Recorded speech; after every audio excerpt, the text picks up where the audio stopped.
I lead the hydropower team within GHD. GHD is an Australian consultant. Started off in Australia, now spread across the world, but almost 100 years old and a very strong reputation in the water industry, in dams and in geotech work.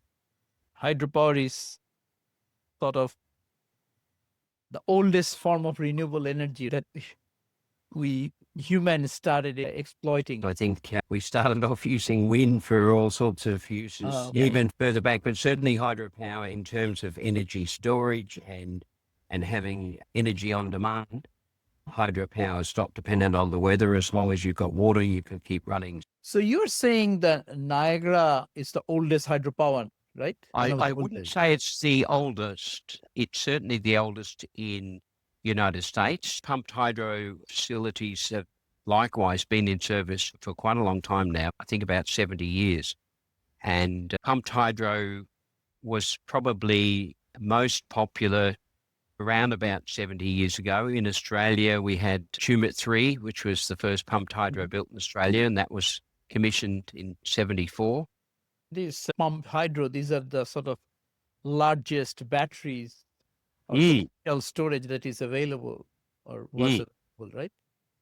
About 90% of the world's storage is still in the form of pumped hydros. So it is by far and away the biggest form of storage. And originally, back in the day, it was primarily to provide a reserve for large coal and nuclear power stations. And so Japan built a very large number of pumped hydro schemes, as did the US, primarily as spinning reserve for their nuclear power stations and also for load following of their nuclear power stations.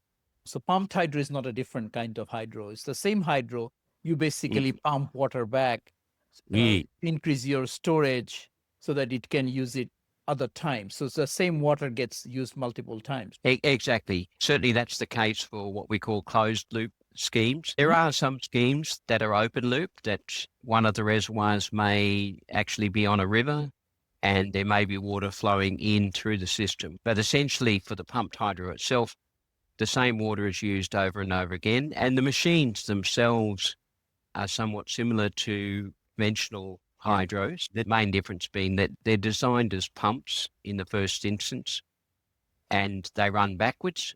Or in the case of Wivenhoe and Tumut 3 and one of the units one of the stations at Shoalhaven, there are actually two hydraulic machines on the same shaft. So you have a pump and a turbine on one shaft and it continues to spin in one direction, but you close off the water to one or other of those machines. That's called a ternary machine. That's probably 1 in 10 machines of that sort. Most of them these days are reversible. The way I explained sometime, it's like a ceiling fan using electricity running, but you put inside water. When the water runs, electricity comes out in the simplest form of analogy. Yeah, and essentially in both cases, in both directions, it's using water and the very high density of water and the convenience of water, the way it flows, the viscosity. So it's using all those characteristics of water and then combining it with gravity to either push against gravity to increase the potential energy or to go with gravity and extract potential energy. In both cases, converting it to mechanical energy and then to electrical energy. And very efficiently. People are often surprised that large pump turbines in the pump directions are up around 96% mechanical efficiency. So very efficient machines. Yeah, on efficiency, the other question I have, I was the project officer for Toktogul Hydropower in Kyrgyz Republic. I think 1,300 megawatt, that the 4 turbine we replaced. But these were again 50-year-old. When you replaced, we got more megawatt out of the same head, everything else, because the much efficient way of transforming. You want to explain a bit how hydropower has become efficient over the years? Back in the day when I first started 45 years ago, we still used what were called skins, which were essentially profiles which showed what the blade shape should be at a particular location on the blade, and there were profiles that were put there, and the blades were then ground from stainless steel by hand, and they were designed on the basis of hydraulic similarity to small models, and the models were 300 mil diameter typically, and then they were scaled up. And of course, the small models for a start had a certain level of imperfection, and then the scaling up to the very large machines either duplicated or accentuated that imperfection. Whereas these days we start off with a computational fluid dynamics model, and we can get incredibly accurate depictions of the pressure profiles across the blades and the flow through the blades. So we're starting off from a much better place in terms of understanding what's happening on the blade in a way we could never do with measuring on a physical model. And then in scaling up from that to the full scale, most of that work now is done by computer-driven milling machines and grinding machines.